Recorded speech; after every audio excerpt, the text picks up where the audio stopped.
Today we're taking you inside the House of Commons for a lively and important debate, featuring MPs Melanie Jolly, Garnett Genius, Stephanie McLean, Stephen McKinnon, Jasraj Hallan, Patty Hodgdu, Corey Toucher, and Buckley Belanger.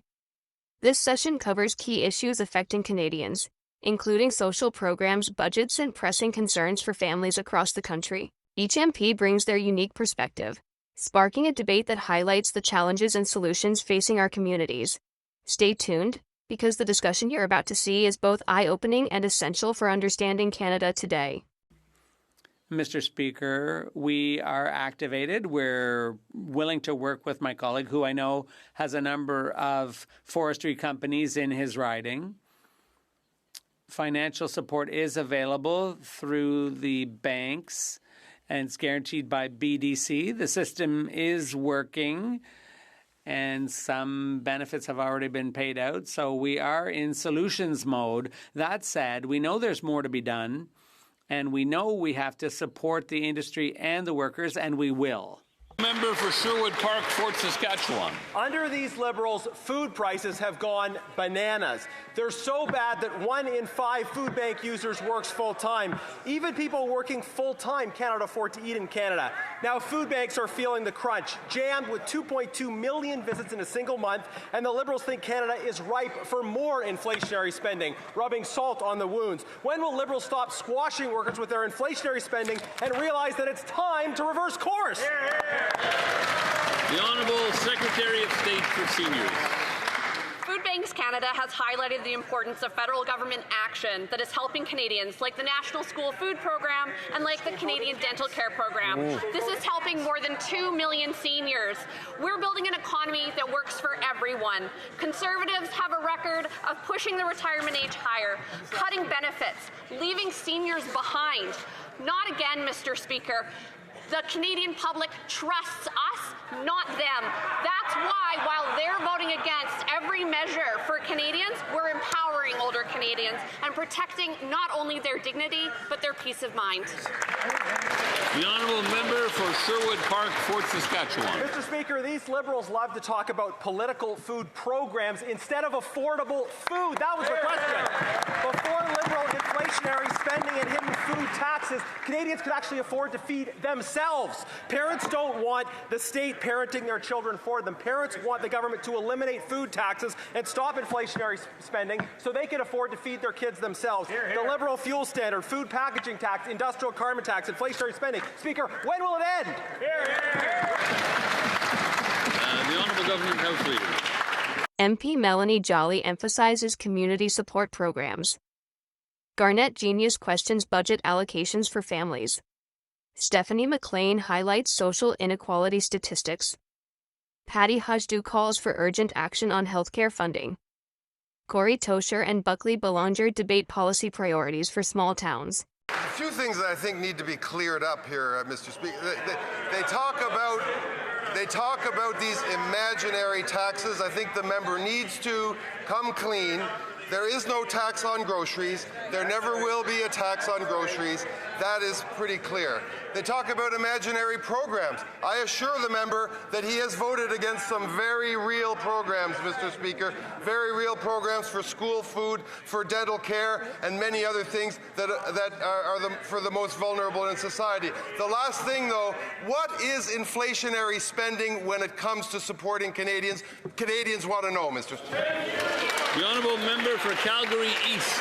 Every dollar this Prime Minister spends comes out of the pockets of Canadians through higher prices and food inflation. It took decades for food banks to have 1 million food bank users every month. It took the Liberals just 6 months to double that number. This Prime Minister said bet. He's going to double the deficit and make more than 2.2 million Canadians visit a food bank in a single month. When will these guys realize that inflationary deficits are driving up food costs and driving more Canadians into food banks? Yeah, way to go, Jack. The Honourable Minister of Jobs and Families. You know, when the Prime Minister said that it's time for Canada to bet big, he meant bet big on Canadians, and that's something these guys don't understand. They refuse to invest in Canadians, Mr. Speaker. Today I announced that in Budget 2025, $75 million will go to building trades unions to make sure that kids and young people can get great jobs in the skilled trades. These are good-paying jobs, Mr. Speaker. That's what it looks like to bet backs of Canadians. Well done. The honourable member for Calgary East.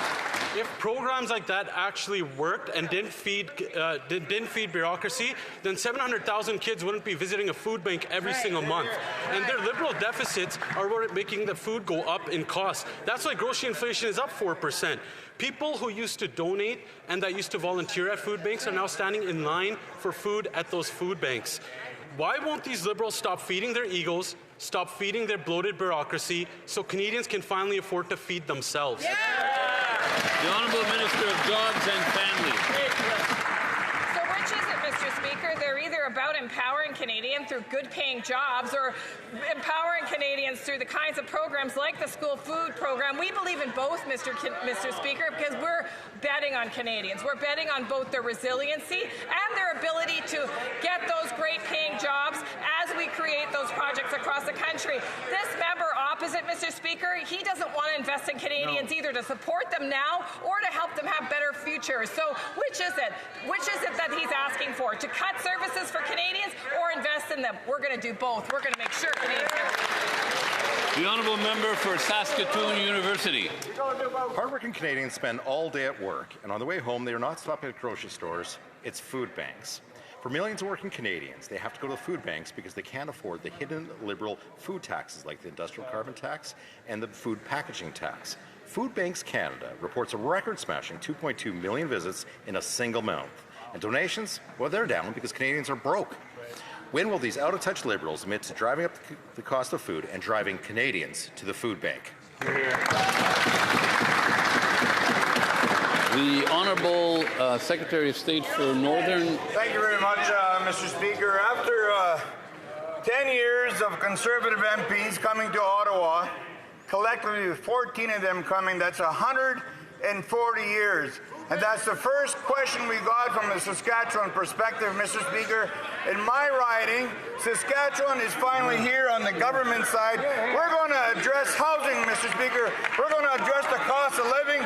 And I'm glad finally the Conservatives from Saskatchewan finally woke up. That wraps up this session from the House of Commons, where MPs Melanie Jolly, Garnett Genius, Stephanie McLean, Stephen McKinnon, Jasraj Hallan, Patty Hajdu, Corey Toker, and Buckley Belanger shared their views on critical issues impacting Canadians. From budget debates to social program discussions, this meeting highlighted the diverse perspectives shaping policy decisions in our country. What do you think about the points raised in this debate? Were there solutions that stood out to you or policies that need more attention? Drop your thoughts in the comments. We want to hear from you. Don't forget to like, subscribe, and hit the notification bell for more House of Commons debates, political highlights, and Canadian updates. Stay informed and stay engaged.